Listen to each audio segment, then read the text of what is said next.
सख्त सर्दी का मौसम था। हमारे मोहल्ले में एक पीर साहब आए हुए थे जो लोगों के बकुल बहुत पहुंचे हुए थे। उनकी दुआ में बड़ा असर था। क्या मर्द क्या औरतें, सबकी ख्वाहिश थी कि किसी न किसी तरह पीर साहब के हाथ चूमने का एक मौका मिल जाए।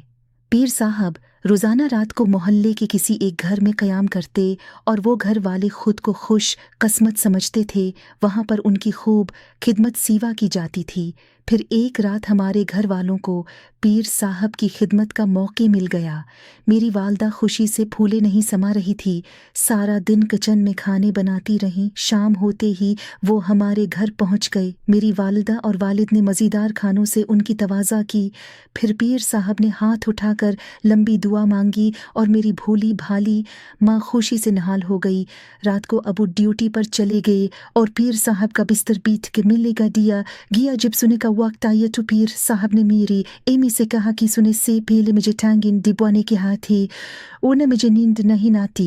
एमी ने जिससे मुझे हक्म जारी कर दिया कि अरम बेटी बाबा जी की टांगें दबा दो और खुद कमरे से बाहर निकल गई। अब मेरा कोई भाई तो था नहीं, इसलिए ये इंतहाई अहम फरीज़ा मुझे सौंप दिया गया था। मेरी अम्मी तो पीर साहब की इतनी कदरदान थी कि उनका बस चलता तो खुद ये काम करने लग जाते।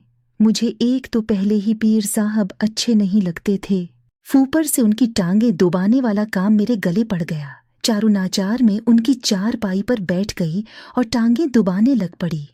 थोड़ी देर बाद पीर साहब ने मेरा हाथ पकड़ा और कहने लगे, तुम्हारे हाथ ठंडे हैं, मैं गर्म कर देता हूँ।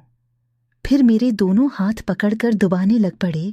मुझे बहुत उलझन महसूस होने लगी, लेकिन एक तो वो बड़े हर्दलाजीज थे, दूसरा मैं नासमझ बच्ची थी। इसीलिए खामोशी से उनके बस्तर पर बैठी रही कि वो नाराज ना हो जाएं। फिर उनकी दस्त दराजियां बढ़ती चली गईं। मैं खामोशी से बैठी रही। कोई 1 घंटा वो मेरे जिस्म के साथ छेड़छाड़ करते रहे। जब उनका दिल भर गया तो मुझे कहने लगे कि अब जाकर सो जाओ, बाकी कल रात दबाना। ये सुनकर मैं परेशान हो गई कि ये सब कुछ कल भी करना पड़ेगा। मैं खामोशी से जाकर बिस्तर पर लेट गई। मेरे दिल में इस पीर साहब के लिए शदीद नफरत भर गई थी।